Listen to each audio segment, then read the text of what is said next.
La Sociedad Dominica de Medios de Comunicación, Sodomco, presenta A Pensar Más con Rosa María Palacios.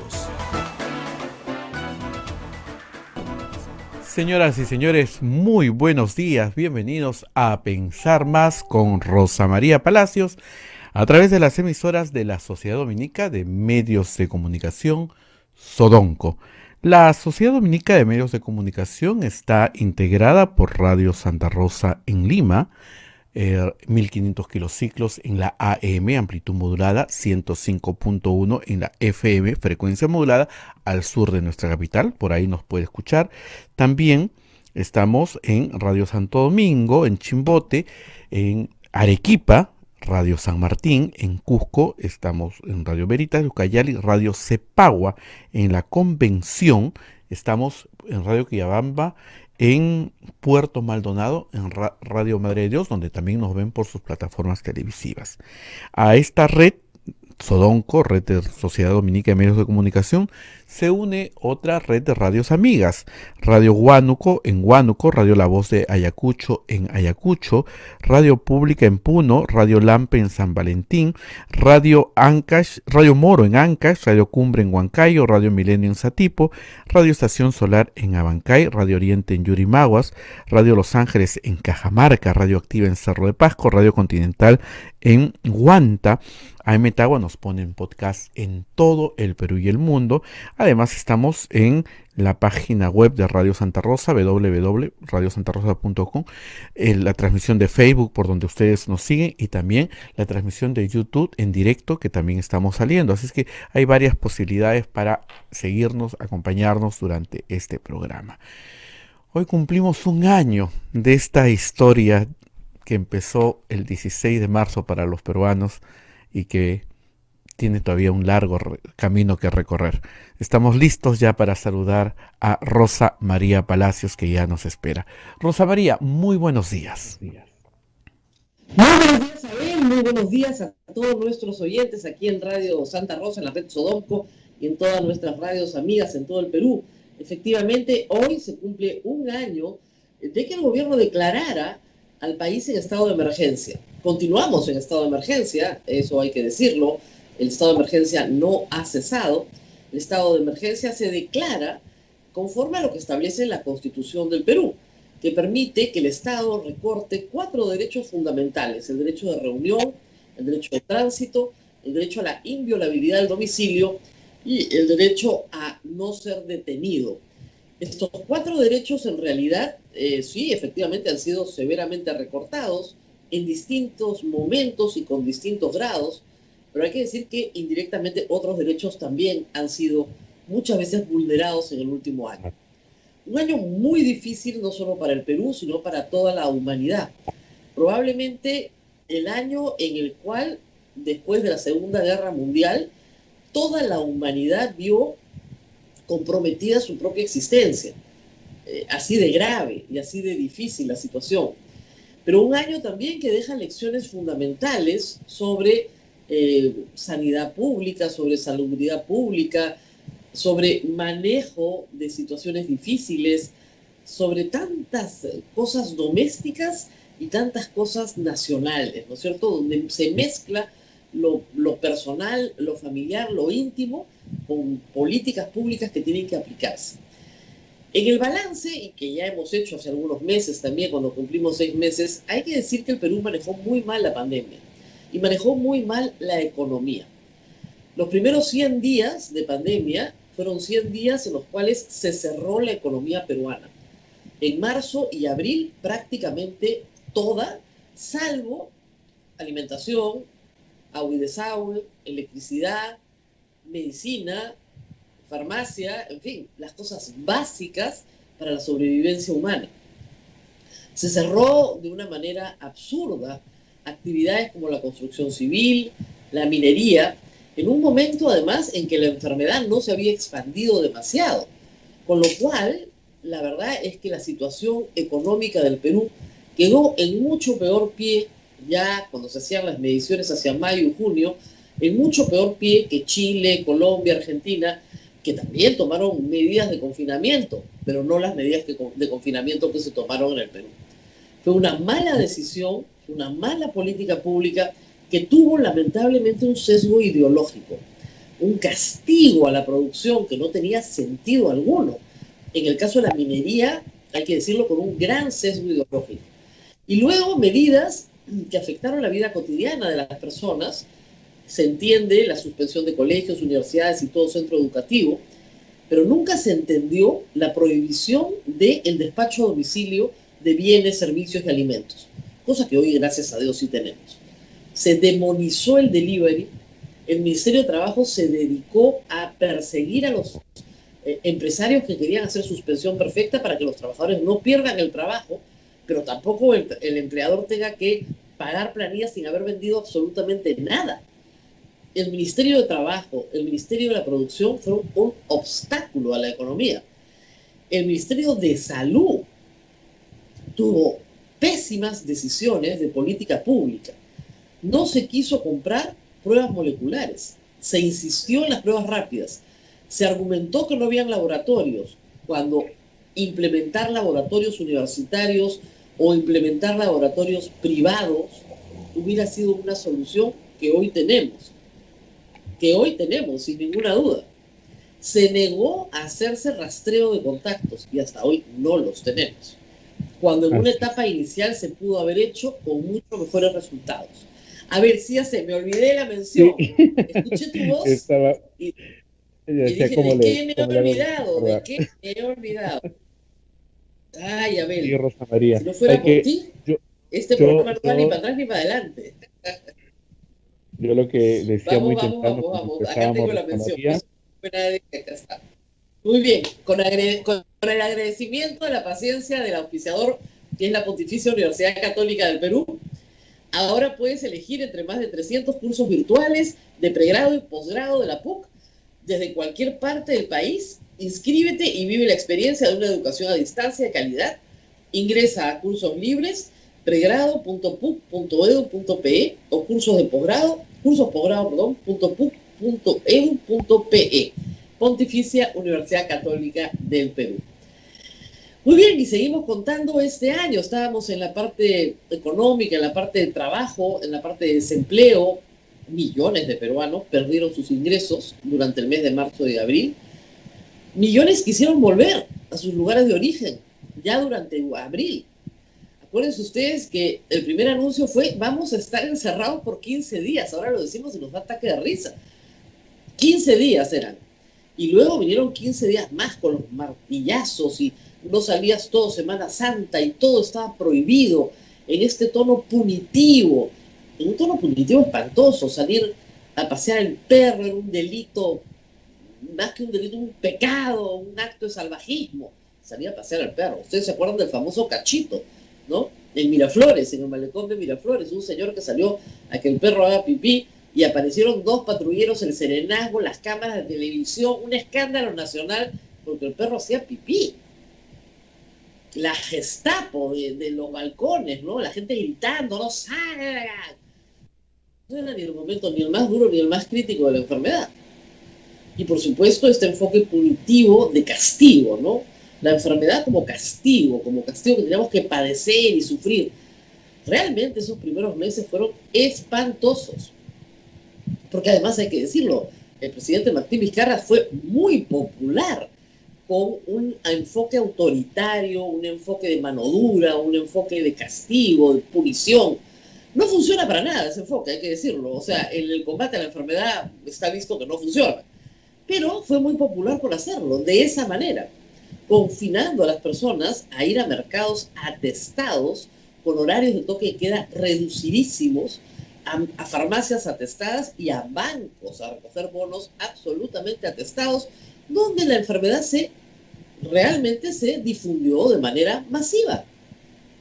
Además, por supuesto, en los vehículos de transporte público, donde también se difundió de manera masiva. El confinamiento en algunos lugares y la aglomeración en otros, promovida por el propio Estado. Ese fue el balance de la enfermedad y de la economía. Y al final, por supuesto,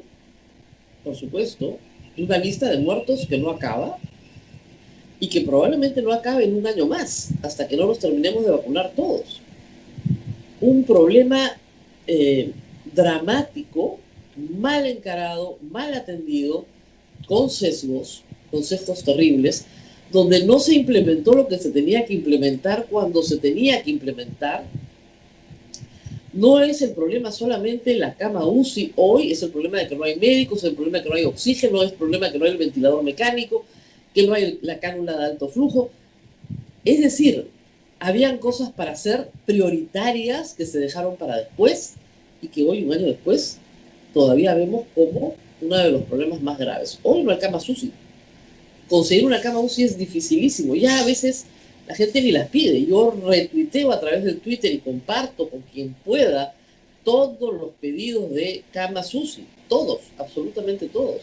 Los que me llegan a mí, los que buenamente llegan a través del Twitter, todos los compartimos. Y sabemos que ya ni siquiera podemos pedir a las autoridades que hagan algo porque no hay nada que se pueda hacer, porque no hay camas.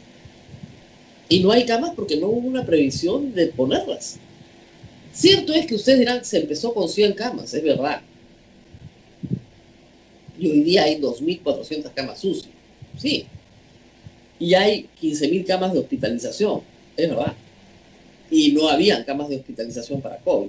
Se ha tenido que montar todo. En el camino han muerto médicos, enfermeras, policías, personal de las Fuerzas Armadas. Toda la primera línea tiene bajas, y bajas significativas, muy significativas. Tal vez el caso emblemático de Iquitos es el que demuestre, digamos, una de las peores caras de la pandemia, donde la enfermedad avanzó sin control y en el abandono del Estado. Las cárceles, los penales del país, absolutamente abandonados por el Estado.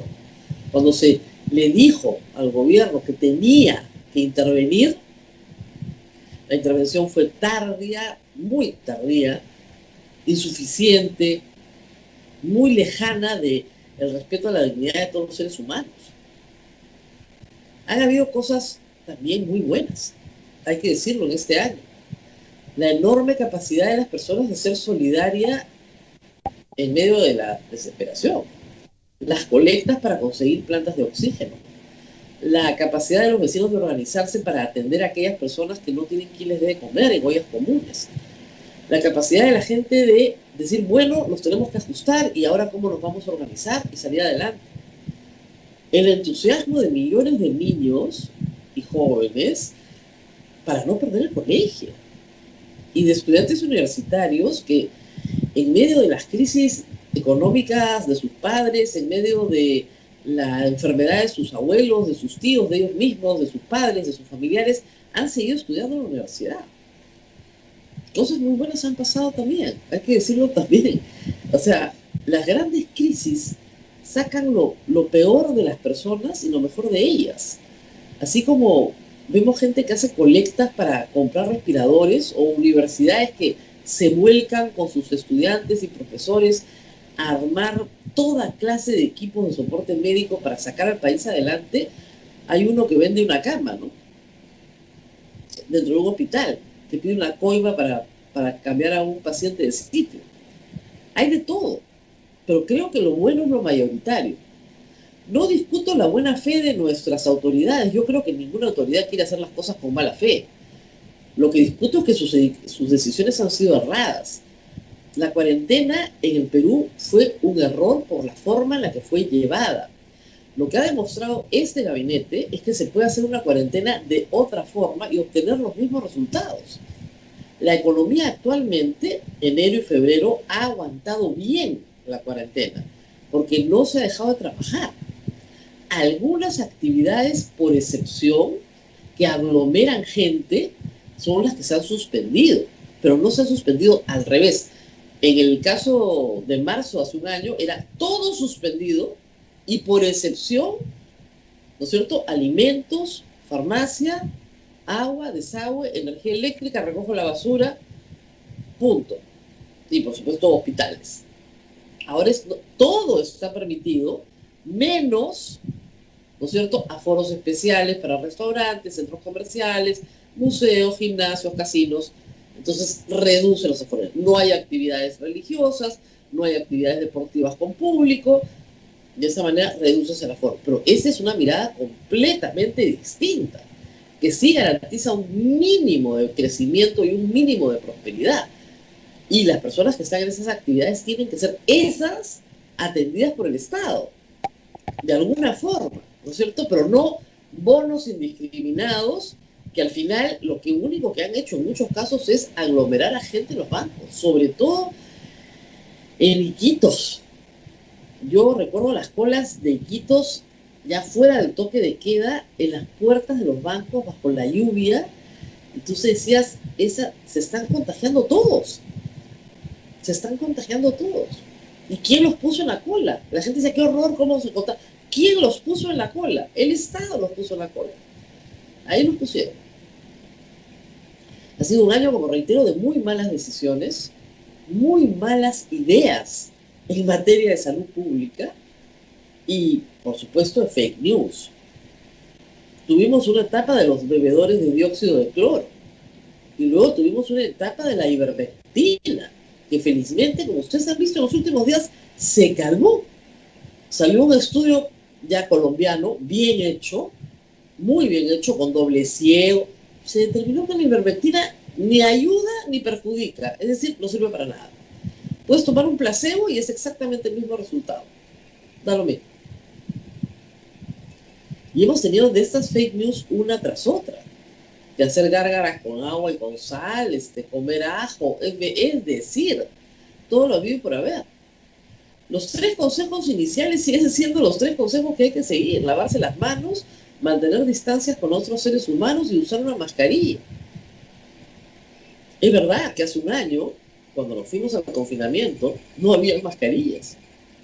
Yo recuerdo haber encontrado 3 en mi casa y una vecina muy amable nos hizo unas de tela y nos mandó 2.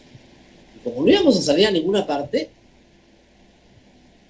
ahí quedaron. Y luego compramos un paquetito de tela lavables y luego ya, claro, hemos comprado muchísimas más descartables, pero al principio no teníamos ni mascarillas. Ni mascarillas. Había que hacerlas en casa con lo que tuvieses a mano. Y luego, claro, con Abel hemos estado siempre describiendo, porque Abel va todos los días al centro, y eso hay que decirlo, el programa de Radio Santa Rosa no paró nunca. Pensar Más ha sido transmitido durante los 365 días de este año, en lo de lunes a viernes, en su horario habitual, sin haber perdido, salvo hace 2 semanas tuvimos que parar por un problema técnico, pero no hemos dejado de salir al aire, con las dificultades que eso significa para una radio muy pequeña, con muchas limitaciones técnicas, donde trabajamos muy poquitas personas. Y no hemos dejado de salir al aire nunca. Y eso creo que tiene un enorme mérito en medio de estas circunstancias. De repente a ustedes no les parece tanto mérito, pero a nosotros sí es un enorme mérito haber podido lograr salir en medio de estas circunstancias todos los días. Y Abel siempre reportándonos de lo que está pasando en el centro de Lima. ¿Cuántas veces Abel me ha dicho aquí como si no hubiera cuarentena, como un día normal?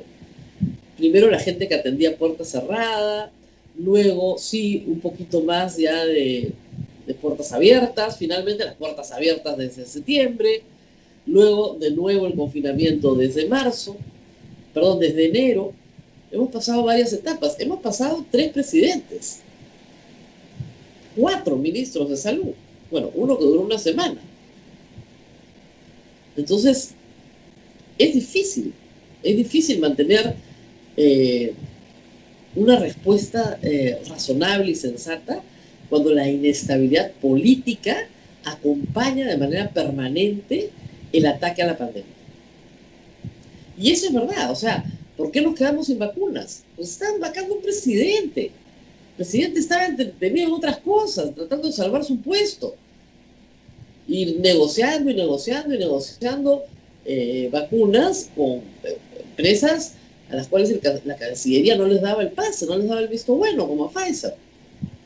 Mientras los miembros de la Cancillería encargados de negociar se iban vacunando con Sinopharm. Porque acá también hemos tenido escándalo. Primer escándalo, las compras en la Policía Nacional. Segundo escándalo, que el Ministerio de Salud no contaba a los muertos. Ustedes se acordarán el reportaje de IDL Reporteros, ¿no? Daniel Llobera en Cuarto Poder ha cubierto todas las compras truchas que se han hecho en el Ministerio del Interior. El ministro Morán tuvo que irse en medio de un escándalo. O sea, todo eso ha pasado. Porque también, como le digo, también hemos tenido corrupción. Un presidente vacado, supuestamente por corrupto, que ahora va a postular al Congreso, que ahora lo van a meter preso, hoy o mañana, ya no sé ni cuándo. Entonces, ¿cómo atacas una pandemia en ese contexto? Una población estigmatizada, como indisciplinada, como sucia, ¿no es cierto? Miles de peruanos en abril tratando de regresar a sus lugares de origen, gente que viene a trabajar por el verano a Lima y luego en abril se regresa, o en marzo se regresa, que estaba atrapada en la ciudad, que decidió agarrar sus cosas y ponerse a caminar. Contra la represión del Estado, no les importó, hasta que el Estado los tuvo que organizar, ponerlos en buses y mandarlos a sus lugares de origen.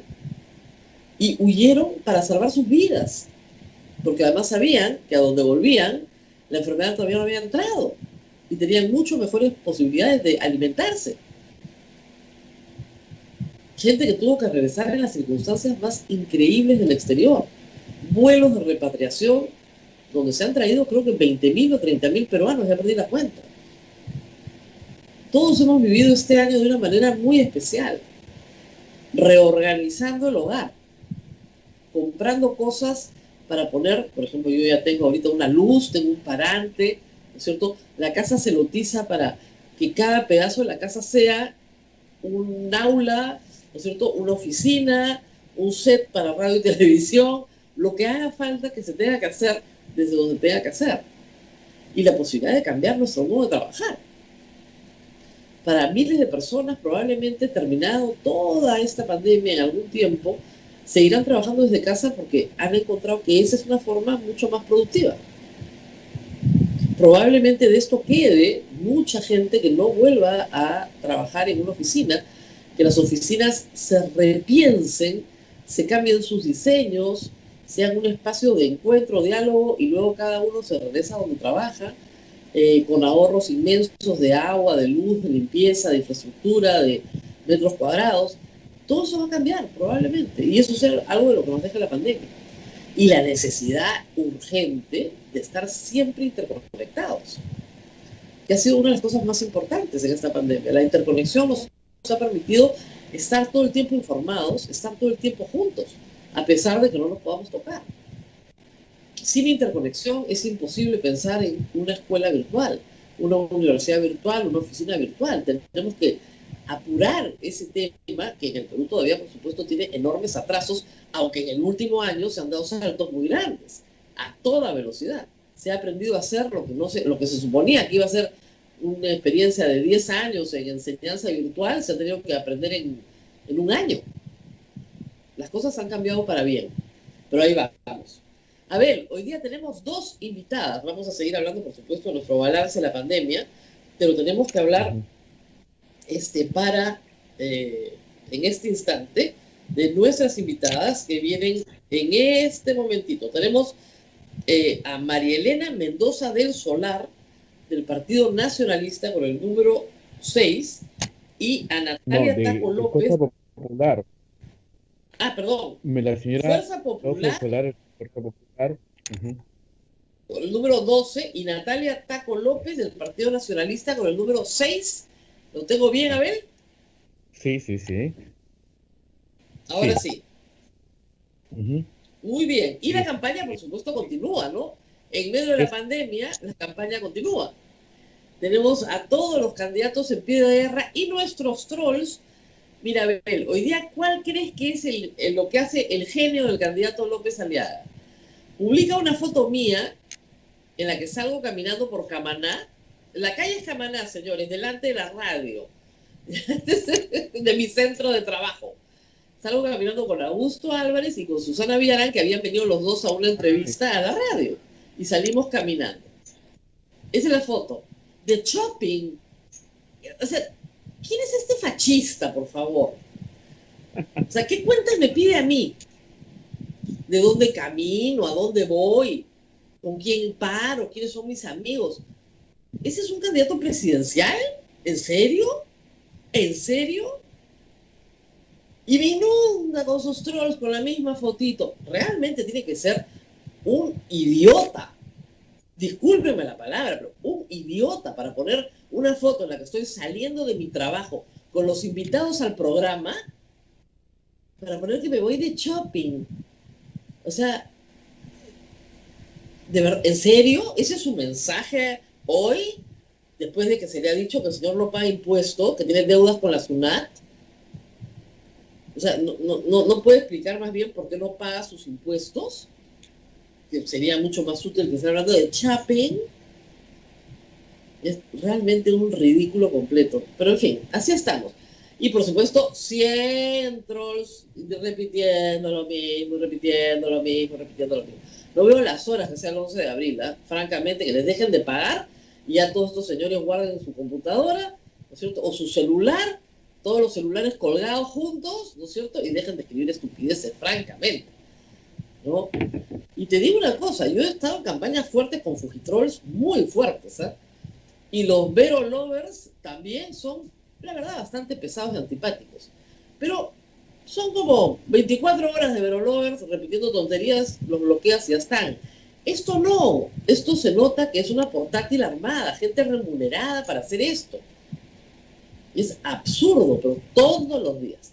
Y antes de irnos a la pausa, hablando de cosas absurdas, tengo acá en mi mano, por si acaso, vamos a hacer la publicidad, Plata como cancha, el libro de Christopher Acosta, que César Acuña no quiere que leas. Y está buenísimo, ¿eh? Yo ya voy por la mitad, no tengo mucho tiempo en estos días, pero es buenísimo el libro, súper entretenido. ¿Qué ha pasado? El señor César Acuña dice que plata como cancha es una frase de él es el dueño de la frase. O sea, si tú dices fútbol como cancha, o llegaron como cancha, ¿no es cierto? Como, decir como cancha, que es una frase peruana, es de él. Es solo de él. Es como si Melcochita patentara, no lo vean, ¿no? Esa frase es mía. No es tuya, es de uso común. Pero en todo caso, si la quería patentar, tenía que registrarla en la clase publicaciones. No está registrada en la clase publicaciones. Piña. ¿Verdad? Abogados, no sé qué. ¿Para qué? Para que no se difunda el libro. Con lo cual lo único que va a hacer es que todos los periodistas del Perú les recomienden a su audiencia que lean el libro. Es muy entretenido, muy simpático. Van a enterarse de un montón de cosas de esta familia. Y todas son verdad, están bien documentadas. A diferencia de otros trabajos que se han publicado recientemente, este está muy bien documentado. Muy bien documentado. Y no acusa a nadie de nada que no pueda probar con documentos y con un buen análisis, ¿ah? Christopher Acosta no es abogado, pero hace un buen análisis de los documentos que tiene delante. Y cuenta la historia personal de un hombre muy afortunado y de cómo construyó su imperio. Y el señor Acuña no quiere que nos enteremos. Qué pena, pues, porque es candidato a presidencia. Lo único que va a lograr es que se agote la edición hoy y mañana se lance una nueva, probablemente. Además, ha denunciado a la editorial, a PIN, los ha denunciado también en Indecopy. El caso, obviamente, no lo va a ganar César Acuña. Hace estas cosas para negociar, que esa es su manera. Aparentemente fue lo mismo que hizo con el señor que le plagió el libro entero de educación. Se lo plagió completito. Le pagó un mundo de plata para que no vuelva a abrir la boca. Y eso es lo que cuenta Christopher Acosta. Entonces, ¿qué pasó con ese caso? Le pagó un mundo de plata. Y ojo, el plagio es delito. Bueno, le pagó para que no se presente en el proceso penal y el proceso penal simplemente prescriba. ¿Ya está? Entonces, si el señor Acuña cree que Christopher Acosta quiere plata de él, creo que está completamente equivocado. El libro es muy bueno. Cuenta historias que efectivamente el señor Acuña no quiere que se cuenten, ¿no? Sobre cómo estafó a su hermano, cómo su hermana estafó a su otro hermano, cómo se estafaban entre ellos. Una cosa de locos, ¿eh? Bien entretenido. La verdad que sí, cómo utilizaba las subvenciones de la municipalidad de Trujillo para hacerse reelegir. etcétera, etcétera. Hay bastante información en el libro, buena. Así que dejen de perseguir periodistas, candidatos, que por ahí no va la cosa. Convenzan a su electorado, pero no persigan periodistas, ¿no? Francamente. Muy bien, Abel, vamos a la pausa y regresamos con las señoras candidatas. Sí, el señor Acuña lo invitamos constantemente, ya llevo 2 meses o más de 2 meses creo que invitándolo. Si no quiere venir, pues mejor invitemos a Christopher Acosta para que nos cuente, porque creo que él ha seguido su vida muy de cerca, ¿no? Para que nos cuente, a ver. No, el libro es buenísimo, ¿eh? Si piensan votar por Acuña, tienen que leerlo de todas maneras. Es muy bueno, tiene mucha información, les va a ser útil. Christopher Acosta, estás invitado cuando gustes. Bien, Claro, vamos a para la que nos pausa, hable Rosa de María. Acuña, porque Sí, Acuña no claro. quiere venir, pues podría venir él, pero si no quiere venir, además persigue periodistas por publicar libros, la verdad. No, realmente de principiante, ¿no? Si tú quieres que un libro no se venda, no hables del libro, pues. O sea, por favor. ¿Ya? Este señor ha hecho exactamente lo necesario para darle mucha publicidad al libro, pero mucha publicidad. Entonces, bueno, ahí tiene. Esa es la respuesta que va a tener. El libro se va a vender mucho más. Muy bien, Abel, vamos a la pausa. Vamos a la pausa y regresamos. Adelante. Continuamos con A Pensar Más con Rosa María Palacios a través de las emisoras de la Sociedad Dominica de Medios de Comunicación. Bien, estamos ya en comunicación en todo Lima a través de Radio Santa Rosa, Radio Santo Domingo en Chimbote, Radio San Martín Arequipa, Radio Veritas Cusco, Radio Cepagua Ucayali, Radio Quillabamba La Convención, Radio Madre de Dios Puerto Maldonado. En Huánuco nos escuchan por Radio Huánuco, Radio La Voz de Ayacucho en Ayacucho, Radio Puno, Radio Pública en Puno, Radio Moro en Ancash, Radio Cumbre en Huancayo, Radio Milenio en Satipo, Radio Estación Solar en Abancay, Radio Oriente en Yurimagua, Radio Los Ángeles en Cajamarca. También a Metagua nos ponen todo el Perú y el mundo a través de los podcasts Radioactiva en Cerro de Pasco, Radio Continental en Huanta, la página web de Radio Santa Rosa www.radiosantarosa.com.pe. ¿Tenemos alguna dificultad, Julio, para comunicarnos con la señora María Elena, si no por teléfono? Su jefe de prensa me dice que parece que su... Ya, se conecta ahorita Rosa María, mientras se conecta la señora María Elena, permíteme decir que ya tenemos cerrada la lista de invitados porque queremos cumplir con todos los que se han apuntado. Se han apuntado desde el mes de diciembre algunas personas. Nosotros solamente hemos invitado a los números 1 para tener la visión de cómo está el panorama, y el resto de personas se han inscrito, pero ya de verdad hemos desbordado. Sí. Me sorprende que no me hayas llamado. Primero, yo no llamo a nadie. Abel es el productor general de Radio Santa Rosa. Segundo, Abel tiene una lista de personas que han solicitado, como dice él, desde diciembre y enero, porque nosotros lo hemos venido anunciando, que por favor se les considere para las entrevistas. Ya hemos cerrado la lista. Tenemos más de 60 o 70 personas en cola para las próximas 4 semanas. Entonces, que no se diga que no se les dio la oportunidad a todos. La lista estaba abierta mucho antes. Entonces, si se presentan a último minuto, como siempre digo yo, no se quejen, porque no se va a poder. Y hemos tratado de tener a personas de todas las listas parlamentarias, no solo de una, de todas. Y a todos los candidatos presidenciales, a los 7 que nos faltan, los seguimos esperando, no hay ningún problema. Pero, digamos, ya a estas alturas, decir por qué no nos han invitado, es que no vamos a invitar. Dijimos claramente, los que se apuntan entran. Piensen por un momento, nosotros solamente cubrimos Lima. Son 19 listas de 34 candidatos cada una. Es físicamente imposible para cualquier programa, incluso uno que se emite de manera diaria, entrevistar a todos los que quieren aparecer. Entonces, como ustedes comprenderán, si logramos entrevistar a 60 o a 70 candidatos al Parlamento y a unos 10 a la presidencia, con variedad, por supuesto, creo que hemos cumplido con todas las agrupaciones políticas en la mejor manera posible para poderlos acomodar. No se puede. Hemos quedado con Albert que algunos días vamos a juntar varios candidatos de una lista y hacemos ese día esa lista, pues no nos queda otra. O ponemos como hoy 2 candidatos, o pondremos en algún momento 3 candidatos para que puedan ustedes conocerlos de la forma más rápida posible. A Así es, ver, Rosa. no sé, Sí, ya tenemos sí, a nuestra invitada. ya tenemos a la señora María Elena Mendoza y bueno, sí, lo único que quería añadir es que, por ejemplo, tengo muchas personas de Victoria Nacional, bastante, y de Partido Morado, así que si un día ven 2 o 3 del mismo partido, no, porque ahí mismo las personas son muy suspicaces y son de tal partido. No, simplemente se apuntaron y A hay que mí me hace darles una gracia espacio. cuando me dicen cosas como, diga quién es su candidato. Me encantaría.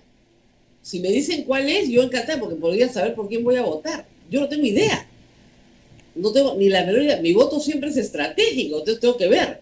Lo que sí les digo, y con toda claridad, es que nunca tomo partido por un candidato. Pero lo que está haciendo el señor López Aliaga contra periodistas como yo es inaceptable en una campaña. Y como no se le puede quejar, porque no es parte del pacto ético nacional, hay que denunciarlo una y otra vez. Nos llena de insultos. Todo el día me dice mermelera. Todo el día dice que yo recibo plata del Estado. Todo el día. Estos son miles de cuentas trolls. Eso hace un candidato fascista. Y hay que denunciarlo. Lo siento muchísimo. No les gustará a sus seguidores, pero hay que denunciarlo porque si es así de candidato, imagínense ustedes lo que va a hacer el presidente. Nos cierra nuestro humilde radio. Porque no toleran que se digan las cosas que se dicen sobre él.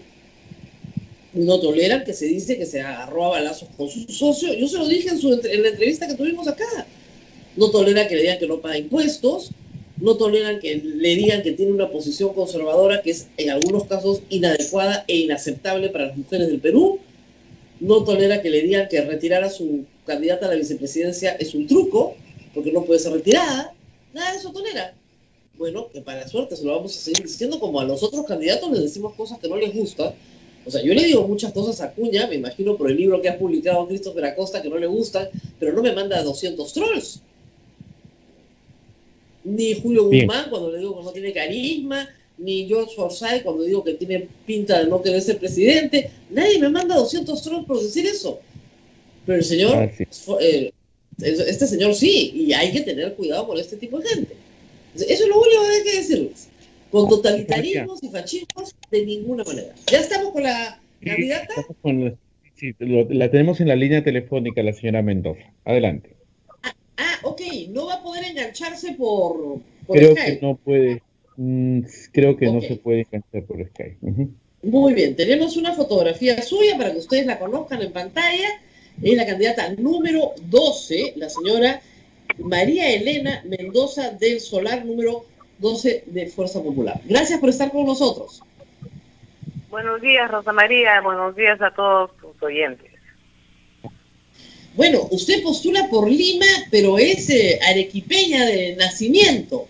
¿Desde hace Yo, cuántos años reside en Lima? ¿Y por qué prefirió Lima que Arequipa? porque no tenía la posibilidad de estudiar en Lima lo que me gustaba, que era diseño gráfico, y me vine a estudiar. Soy la segunda promoción de una gran instituto hoy día y universidad. Claro, pero usted desde ahí ya reside en Lima, ya no se quedó en Arequipa. Sí, ya me vine a Lima a los 18 años y me quedé a vivir en Lima, me casé en Lima y tuve la suerte de trabajar con mi padre muchos años acá en dos medios de comunicación grandes. En alguna oportunidad nos hemos visto. Y bueno, me quedé acá. Ya mi papá no está con nosotros, pero trabajé con él muchos años y acá me enraicé. En su biografía dice usted que su bisabuelo, su abuelo y su padre fueron diputados, su hermano congresista, su hermana vicepresidenta de la República en el gobierno de Alan García. ¿Por qué la política? Cuéntenos un poco, ¿por qué esta opción de postular al Congreso? Creo que ahí está la respuesta, ¿no? Nací en una familia política. donde se desayunaba, se almorzaba, hablando de política. Somos de partidos diferentes. Mi papá fue fundador de Acción Popular con Belaunde, con don Fernando de Belaunde. Mi hermana aprista, por ahí algunos antipolíticos que ya no querían escucharnos más, pero siempre hemos dialogado, nunca ha habido una discusión, y he sido formada en política, acompañé a mi padre desde chiquita a sus campañas, he conocido a don Fernando, he tenido la suerte de conocer a varios políticos con mucha capacidad, y eso creo que te nace desde muy chico o te formas en el camino, pero en mi caso creo que nací en una familia que me dio toda la posibilidad de ser capaz de poder entender la política, y de que la política es para servir y no para servirse. Eso me enseñó mi padre, eso se crió dentro de la familia, y por eso estoy en política. ¿Por qué Fuerza Popular? Usted es fundadora del partido. ¿Por qué decidió optar por esta opción política, viendo otras? Fuerza Popular es creada por el pueblo y para el pueblo. Yo he trabajado muchos años en comedores populares, en vasos de leche. En ese momento no existían ollas comunes, y para mí no es extraño trabajar en esos medios. He propiciado que se puedan ejecutar 24 comedores populares. Hoy trabajo con ollas comunes. El 2019 eran 901 ollas comunes. Hoy en Lima, con gran pena, son más de 2000, casi no las podemos contar. Cada olla común atiende a entre 40 y 100 familias, y esto no deja de parar, no deja de angustiarte, y así se forma Fuerza Popular. Y yo decidí estar en un partido donde yo podía trabajar mi sector, que es el sector de la mujer, el sector de donde yo pueda producir y ser algo mejor que estar en un escritorio, y eso es lo que decidí. Yo conocí al presidente Fujimori antes de que sea presidente. Mi papá era agrónomo. Trabajaron juntos en la Universidad Agraria, la primera zaranda para exportar quinoa. Mi papá era exportador de quinoa, y siempre lo miré como un hombre inteligente, pragmático. De repente eso me impulsó también un poco a terminar en Fuerza Popular, donde me siento muy cómoda, donde me aparté también, es cierto, en algún momento en el 2012 decidí apartarme y tomar un receso, no renunciar, sino tomar un receso. Y he vuelto ahora porque me siento en la responsabilidad política. Los políticos estamos en deuda con el país. Yo personalmente siento eso, y a pesar de que no estuve en el 2016, Rosa María, y en este congreso con algunos errores, yo pido disculpas como fundadora de Fuerza Popular por los errores que se cometieron, y eso es lo que es María Elena Mendoza, y voy a seguir siendo toda mi vida. Si Keiko Fujimori no gana esta elección, ¿esta vez aceptará su derrota? Yo creo que Keiko Fujimori es otra persona. Keiko Fujimori ha pasado por muchas cosas fuertes. Yo creo que cuando el ser humano pasa por cosas que no se las espera, cambia tu perspectiva de vida, Rosa María. Yo creo que todo ser humano tiene la posibilidad de ser mejor. El dolor te hace cambiar, el dolor te hace pensar diferente. Yo creo que ella ha sufrido, que ella ha pasado por cosas bastante fuertes. Yo no quisiera estar ni un solo día en la cárcel. creo que la carcelería de su padre, a pesar de que en algún momento puedan haber tenido distancias ideológicas o qué sé yo, también es un paso difícil ver a tu padre en la cárcel. Entonces yo creo que Keiko Fujimori es otra persona y tiene muchas más capacidades de las que le estás viendo o estás preguntándome en todo caso. Ella es una persona bastante fuerte, disciplinada, bastante más disciplinada que yo, puedo decir, porque trabaja muchísimo sin dormir, lo que es algo impresionante. Y es una persona que al ser madre, como somos tú, yo, pues tienes que pensar un poco más, ¿no? Entonces, sobre la pregunta, creo que Keiko está con la capacidad de hacer muchas cosas diferentes a los que se han hecho antes.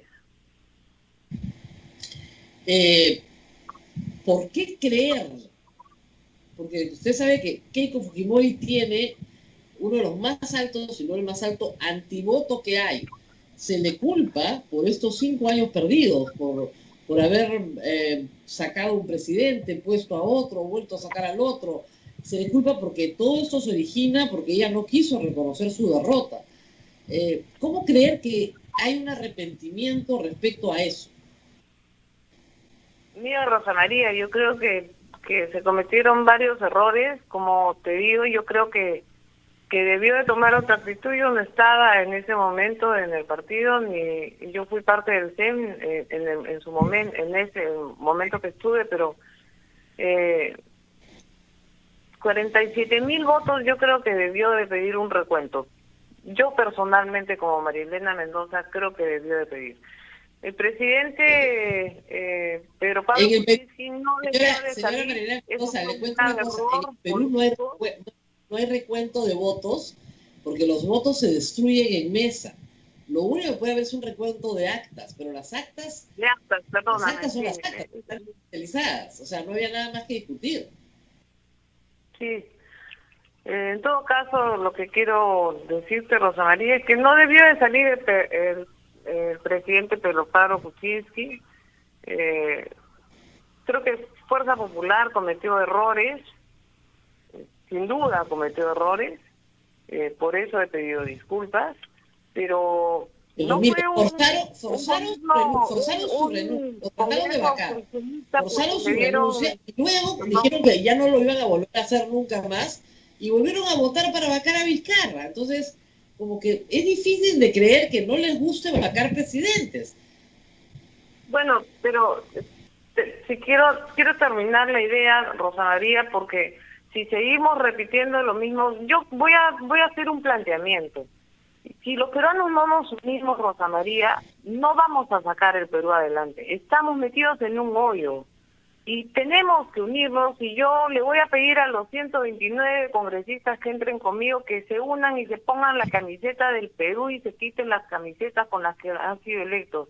Porque si no votamos en conjunto para salvar a nuestro país, no vamos a hacer nada. Entonces, si seguimos repitiendo las mismas cosas, como por ejemplo que fue un congreso obstruccionista cuando se le dieron facultades al señor Pedro Pablo Kuczynski y al señor Vizcarra, no podemos seguir adelante. Se le dieron facultades y perdóname, pero el inepto del señor Vizcarra no hizo pues uso bien de las facultades, tanto que estamos en la situación en la que nos encontramos. Los peruanos están muriendo por su incapacidad. Entonces, y mueren todos los días, y mueren personas cercanas, personas no cercanas, todo el día se entera que muere gente. Mendoza, le dieron facultades a Pedro Pablo Kuczynski y el Congreso fue derogando todos los decretos legislativos que tenían la palabra género. O sea, y había una bancada evangélica que consideraba que la palabra género era prácticamente pecaminosa, y eso lo hemos visto. Se aprobaron 2 o 3 leyes inconstitucionales, me parece que 2 con seguridad, y no pararon hasta vacar a Pedro Pablo Kuczynski, que se dio cuenta muy tarde que la intención del Congreso era vacarlo. Y no pararon, incluso sacrificando al hermano de la señora Keiko Fujimori y el indulto de su padre, no le importó, no pararon hasta que lo obligaron a renunciar. O sea, ¿qué nos garantiza que no van a volver a hacerlo? Yo creo que Pedro Pablo Kuczynski renuncia porque estaba envuelto en serios problemas, Rosa María, y tenemos que ser abiertos y te vuelvo a pedir que claro, pero los Mamani Audio fueron organizados porque tenía empresas que habían trabajado por Fuerza Popular. La idea era votar a Kenji y votar a PPK y le funcionó. Los Mamani Audio fueron organizados por Fuerza Popular. Entonces, este tipo de intriga política no la vamos a volver a ver nunca más. Organizados por un grupo de Fuerza Popular con el cual no estoy de acuerdo. Yo te vuelvo a decir, Rosa María, que esos errores, yo como fundadora asumo el pasivo y el activo que hubo en ese momento y pido disculpas porque fueron errores que no se debieron de cometer, ya se cometieron, nos ha llevado a serios problemas la vacancia del señor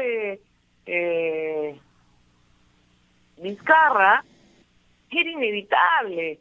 ¿O qué queríamos? ¿Qué queríamos? ¿Que siga matándonos? Era imposible. Era imposible seguir con eso. Y mira cómo ha terminado, Rosa María. Muy interesante, muy interesante. Usted me dice que el señor Vizcarra tenía que ser vacado porque nos estaba matando. Bueno, tú me has preguntado si fue bien vacado o no. Te he dicho, bueno, sí, fue vacado por 105 congresistas, no por Fuerza Popular. Fuerza Popular, claro, pero con los 15 votos de Fuerza Popular. Donde no estaba ya Fuerza Popular. Ahí hay una orden de la líder política que una semana antes había salido a decir que no iban a hacer nada para que no hubiera inestabilidad política. O sea, ella misma incumplió con su mandato, con su palabra. Después dijo que había sido una decisión de la bancada, igual que Acuña. Pero las órdenes fueron ellos, está clarísimo. Vizcarra no fue vacado por Fuerza Popular, porque ya no era el Congreso de Fuerza Popular, en todo caso. Fue vacado por 105 congresistas y se habían filtrado audios graves del señor Vizcarra. Entonces, o rompemos, Rosa María, con la corrupción que se ha vuelto la segunda pandemia de este país y no es la primera, o nos vamos, ya estamos en el hoyo, Rosa María. Ayer el ministro de Salud dice a media voz, porque no tuvo la gentileza de decirnos directamente que estamos en una tercera ola que yo vengo diciendo, ya estamos en una tercera ola. Y no tenemos vacunas. No, señora Mendoza, las cifras están más bien bajando. La tercera ola viene probablemente en junio y julio. Ahorita las cifras están de bajada. ¿Van a volver a subir? Por supuesto van a volver a subir. Pero primero tienen que bajar. O sea, va a venir una tercera ola, sí, de todas maneras. Estamos bajando la segunda. Me gustaría decirte que sí, pero ¿tú tienes las cifras sinceradas realmente? O sea, estamos en la segunda. Ahorita estamos en la segunda. No puede empezar la tercera hasta que no baje, ¿no es cierto? Y vuelva a subir. La curva baja y sube. Muy bien. Bueno, finalmente, Keiko Fujimori ha sido acusada por lavado de activos. En medio del proceso, ¿qué piensa usted de esta historia? Keiko Fujimori ha sido investigada 5 años. Ella y su esposo, Mark, y durante yo no soy abogada y quería darte el término exacto, pero la conclusión es que no tienen desbalance patrimonial, primero. Que sigan investigando a Keiko Fujimori, que la sigan investigando. No hay ningún problema. Esto que sí, ella nunca ha oído de la investigación ya terminó y la han acusado.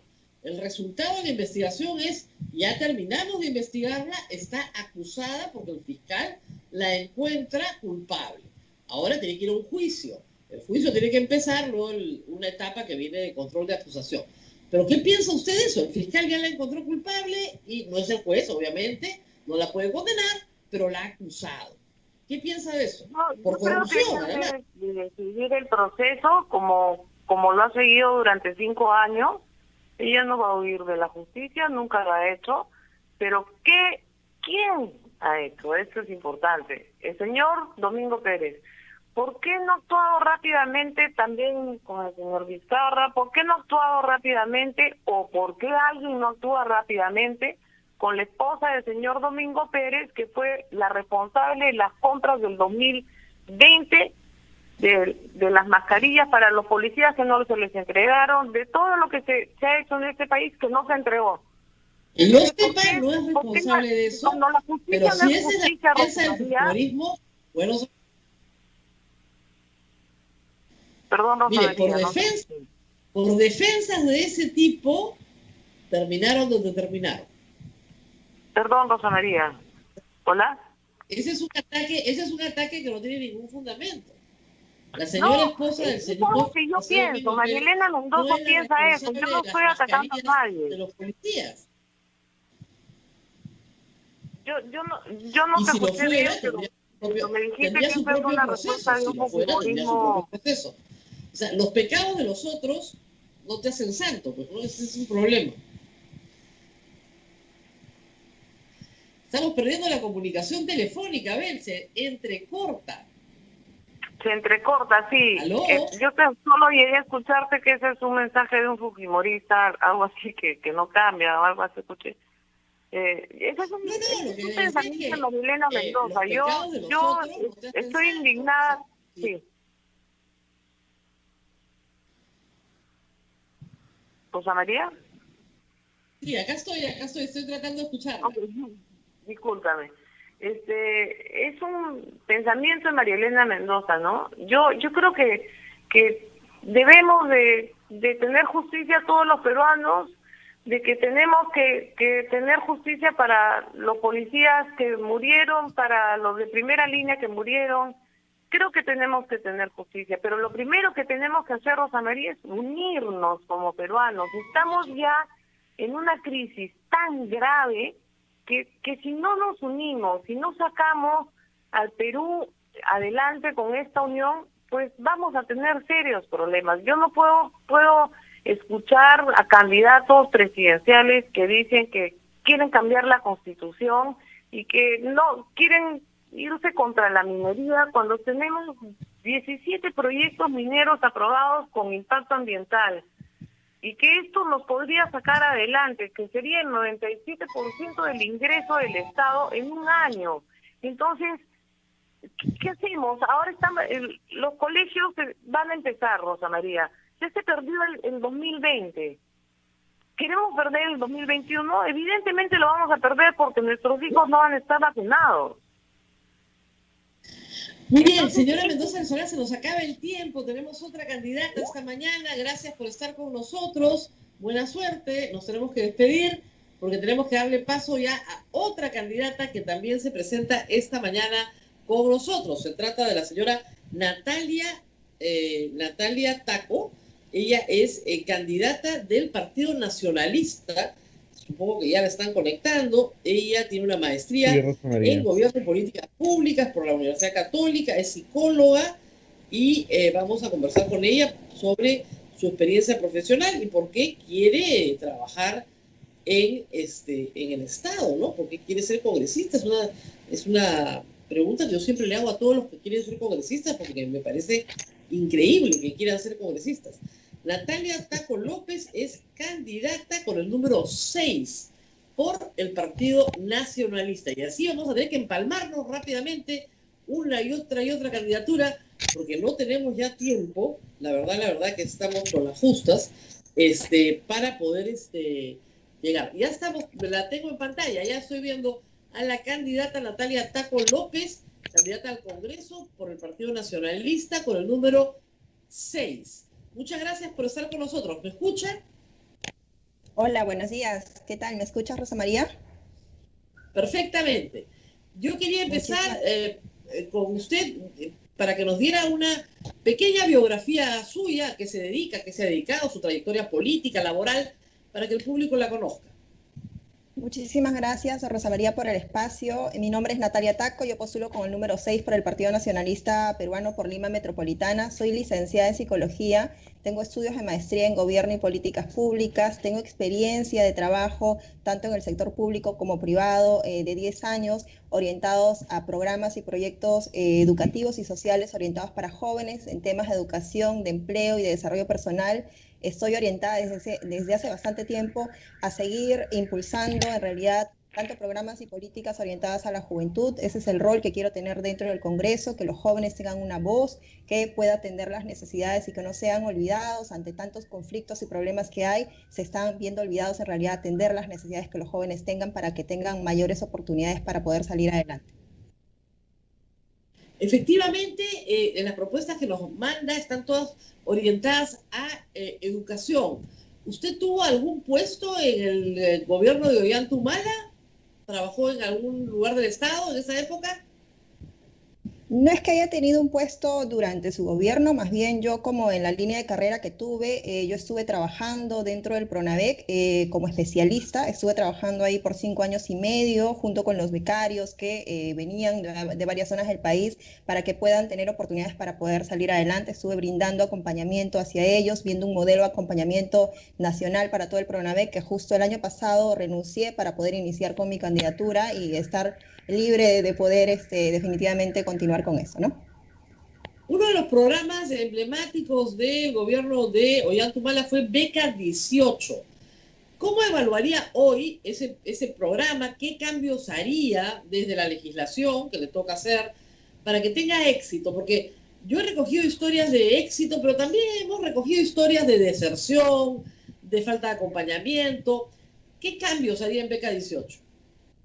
Sí, efectivamente, María, Beca 18 y PRONAVEC de por sí es un programa muy bonito, muy interesante. Definitivamente nosotros en el año 2012 se creó PRONAVEC, se otorgaron cuando salimos 100.000 becas y dentro de estas becas está Beca 18 que le dio la oportunidad a miles de jóvenes de que puedan estudiar una carrera profesional que nunca antes en realidad habían sido incluidos. Esta población que lastimosamente había sido invisibilizada por otros gobiernos, pero nosotros apostamos por la educación. De llegar al Congreso, definitivamente tiene que haber una mejora en la ley de creación del PRONAVEC para que abra las puertas en realidad a que más jóvenes puedan acceder a la educación superior. ¿Por qué? Porque hemos visto también que en estos últimos 5 años de gobierno, prácticamente de los 3 presidentes más el golpista de Merino, en realidad, lo único que ha hecho es desestabilizar y también a la educación, y Beca 18 se ha visto enormemente afectado, o sea, los programas sociales se han visto afectados. Ahorita, incluso estos días, ha salido una lista de becarios, 30.000 postulantes y solamente 5.000 becas, Ana María. Con esta pandemia ni siquiera se ha considerado que los más afectados han sido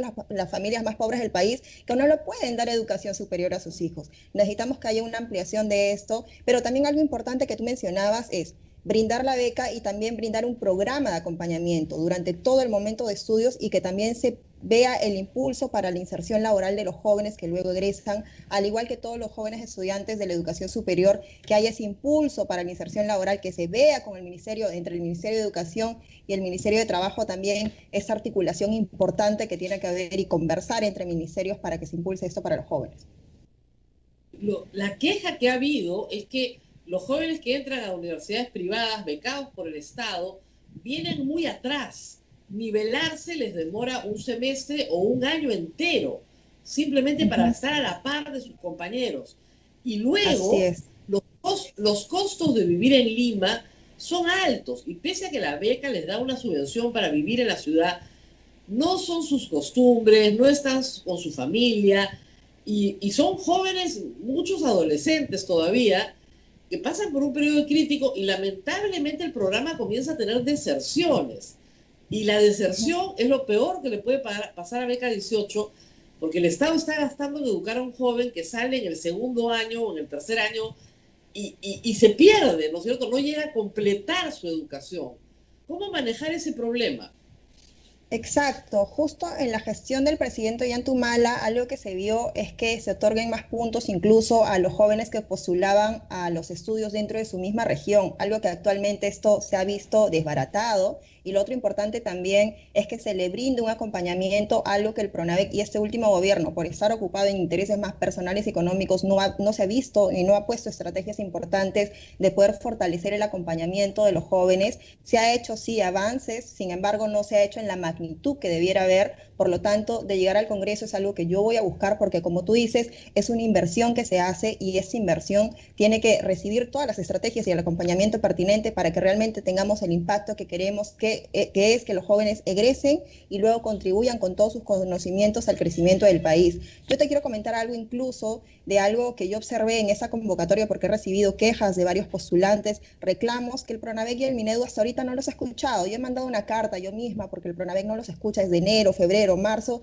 ni a mí me ha respondido. Imagínate, a los jóvenes no les está respondiendo, han modificado las bases como han querido en 2 momentos, en 3 momentos. En realidad esto afecta mucho a la sensibilidad de los jóvenes, a la estabilidad emocional incluso de los jóvenes y la preocupación que tienen. ¿Por qué también hago este comentario? Porque en esta convocatoria algunas universidades top han estado cobrando exámenes de admisión y pensiones adelantadas. ¿Cómo es posible que un joven de extrema pobreza en plena pandemia que ha perdido a sus padres de empleo va a tener 300 soles, 2.500 soles para poder pagar si está postulando una beca para poder estudiar porque no tiene recursos? Entonces, imagínate, la beca 18 en este gobierno se ha convertido en una beca de exclusión, cuando fue creada en nuestro gobierno como una beca de inclusión. Y eso es algo lamentable y eso es algo que desde el Partido Nacionalista, desde yo también que conozco muy bien el programa, no lo vamos a permitir. Y de llegar al gobierno es algo que vamos a defender. Y algo importante que te quiero mencionar acá también es que una de mis propuestas que quiero impulsar y declarar como de interés nacional es una beca permanencia para las universidades, para los estudiantes de universidades privadas. ¿Por qué? Porque el año pasado hemos visto enormemente cuántos chicos han abandonado sus estudios. ¿Por qué? Porque no tenían plata para poder pagar la educación superior, porque no había internet y porque no había las condiciones necesarias. Entonces necesitamos que a este esfuerzo que los chicos ya han hecho de llegar, así sea a mitad de carrera, segundo ciclo, primer ciclo, que el Estado pueda garantizar que ellos culminen sus estudios y así no haya más deserción y abandono de los estudiantes tanto de universidades como de institutos privados, ¿no? Ya existe una beca permanencia que lo impulsamos nosotros para las universidades públicas, pero eso también tiene que ampliarse para las universidades privadas. Muy bien, educación digital, veo que es también una de sus propuestas. Evidentemente la pandemia nos ha traído eso, educación digital. Muchos señalan que ha llegado para quedarse y que estará con nosotros mucho tiempo. ¿Qué planean hacer con eso desde el Congreso, desde las posibilidades legislativas de concederle un mayor valor a la educación digital?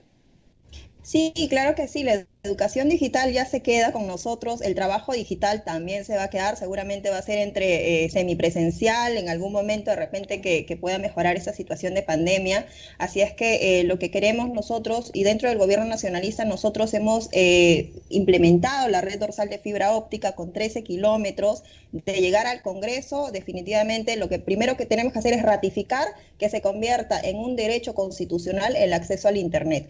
La semana pasada ya ha sido considerado como un derecho en primera instancia, sin embargo en el segundo, en el pleno próximo, es que se va a ver que se ratifique esto. De llegar al Congreso es algo que particularmente yo, junto con la bancada nacionalista, también vamos a impulsar que así sea, pero no solo que se quede escrito, sino que realmente se haga. Así es que vamos a estar detrás de esto para que se retome la red dorsal de fibra óptica que en estos últimos años, por la mala gestión de estos gobernantes, se ha visto esto abandonado. Así es que tenemos que hacer que todo el país esté conectado y no se vulnere ningún derecho más, porque se está vulnerando ahorita derechos de la educación, derechos del trabajo, derecho a la telesalud incluso también. Entonces es fundamental la conectividad para poder ver el derecho en cada uno de los sectores, que es súper importante.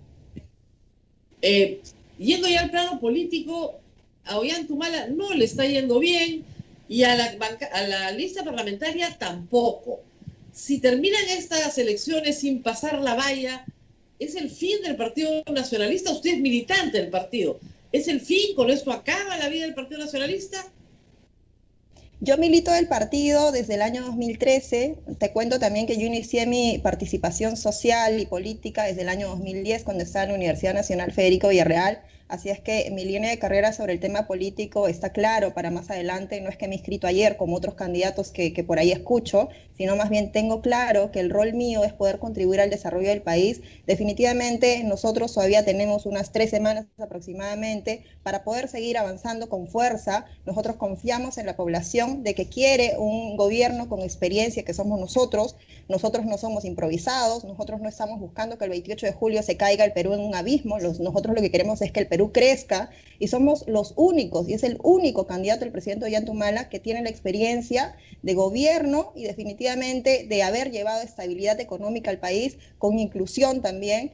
Y el Perú ahorita lo que necesita es alguien con ese perfil, con el perfil de que tiene la experiencia, de que va a llegar el 28 de julio no a sentarse y hacer ensayo y error, sino más bien a poder decidir cuáles van a ser los rumbos del país, pero pensando en el crecimiento, no en el abismo, como vemos a otros candidatos, por ejemplo, el señor López y Aliaga, que es definitivamente el candidato de la ultraderecha, definitivamente un candidato que nos va a llevar al retroceso total. Vemos también a Forsyth, que en realidad yo vivo en La Victoria, así es que conozco muy bien cuál es la gestión, veo basura en la calle, inseguridad ciudadana, y yo digo, si ni siquiera ha podido poder solucionar los problemas en La Victoria, y siento que La Victoria misma no lo quiere porque no ha tenido una buena gestión, ¿qué va a hacer con el manejo de todo el Perú para los 32 millones de peruanos? Me preocupa muchísimo el señor Johnny Lescano también, que ayer mismo ha dicho que con cañazo vamos a solucionar el tema del COVID. O sea, definitivamente ese tipo de pensamientos, incluso que tiene una bancada desintegrada que piensa distinto a lo que piensa él, lo primero que va a pasar es que si él llega al gobierno, lo que va a pasar es que lo van a vacar en el primer año. Entonces vamos a tener un presidente vacado si llegara él. Si llegara el otro señor, vamos a de repente tener a alguien que va a salir con camisa de fuerzas, porque estamos viendo que la salud mental de algunas personas, con cada declaración que va dando, nos preocupa muchísimo para todos los peruanos. Más bien hay que trabajar muchísimo en la salud mental y psicológica de todos los peruanos. No podemos permitir por algún motivo que eso nos vaya a afectar, ¿no? Bueno, muy bien, muchísimas gracias a la señora Natalia Taco López, candidata al Congreso del Partido Nacionalista con el número 6. Abel, nos vamos despidiendo ya. Muchísimas gracias. Gracias y mucha suerte.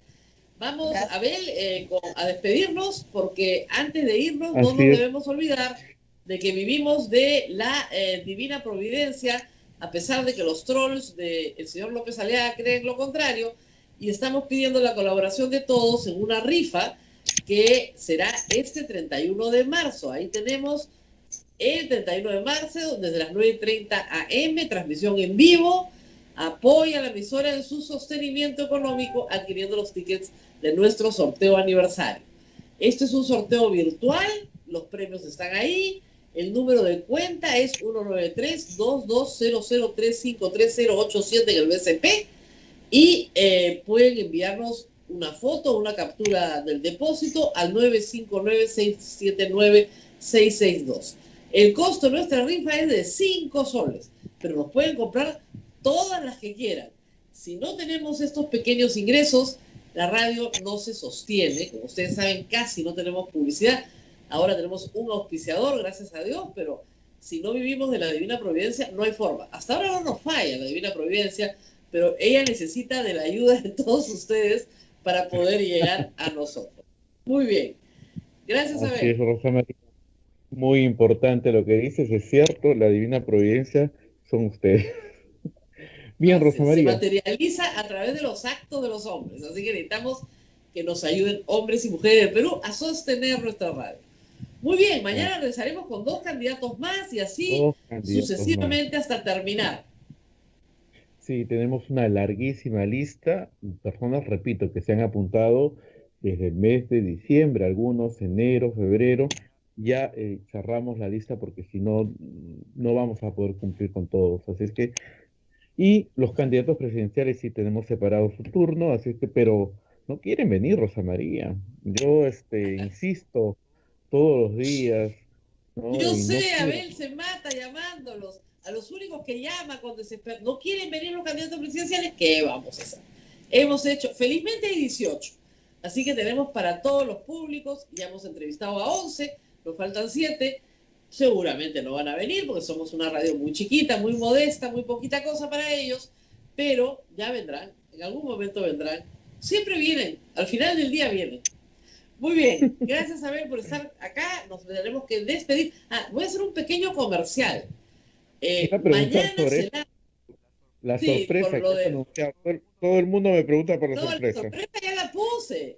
La sorpresa es que he grabado para una plataforma muy bonita que se llama OnSite. Es una plataforma de clases. Y he grabado una clase de política, y después de la campaña va a salir la clase de periodismo, pero esta es de política, para entender un poco quién nos gobierna, cómo nos gobierna, cuáles son los problemas centrales, ¿no? Y lo que van a ver ustedes en este programa es 1 hora de política y de explicaciones de política. Pero está editado muy bien para que no se aburran mucho y lo puedan ver en pequeños módulos. Hay todo un trabajo de edición muy interesante. Esto es una clase, hay que pagar por entrar, ¿ah? O sea, no es como la radio Santa Rosa que les regala este programa, no. Esto es una clase, hay que pagar por entrar y bueno, claro, no se admiten trolls, ¿no? Entonces eso es lo bueno, pero sí se pueden dejar preguntas, se van a responder las preguntas, etcétera. A partir de mañana está colgado en la plataforma de OnSite. Esa es la sorpresa, una clase para que ustedes puedan votar. Y después de las elecciones la pueden seguir consultando, no hay ningún problema, no se va. Sirve, ustedes la compran y se quedan con ella, con el acceso para siempre. Y pueden comprar otras clases también. Hay clases de muchas otras cosas en esta misma plataforma que recién se está lanzando. Yo soy una de las primeras que tiene un video colgado, así que esperemos que mucha gente lo vea. Muy bien, gracias Abel y nos vemos mañana. Nos vemos mañana, Rosa María. Cuídate mucho. Chao, chao. Hasta aquí, A Pensar Más con Rosa María Palacios. Este programa fue producido por la Sociedad Dominica de Medios de Comunicación, Sodomco.